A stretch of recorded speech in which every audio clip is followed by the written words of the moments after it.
बंद है। यहाँ पर हम लोग टिफिन लाते हैं, फ्रीजर में भी रखते हैं और ओवन में गर्म भी करते हैं।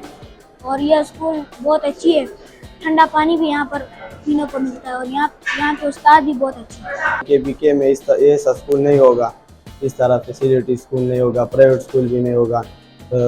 अच्छे असातिज़ा किराम और ये सब फैसिलिटीज़ और अच्छा माहौल नहीं देगा इंशाल्लाह। मैं कोशिश कर रहा हूँ कि ये इदारा हर लिहाज से बेहतर हो। बेसिकली फंड्स सब स्कूलों को मिलते हैं। मौजूदा हुकूमत बहुत ज़्यादा फंड दे रहे हैं, बहुत बच्चों का ख्याल रख रहे हैं, सरकारी स्कूलों का भी। लेकिन बदकिस्मती से हमारे इदारों के कुछ सरबराहान साहब या हमारे साथी ऑडिट के खौफ से पैसे खर्च नहीं कर रहे हैं।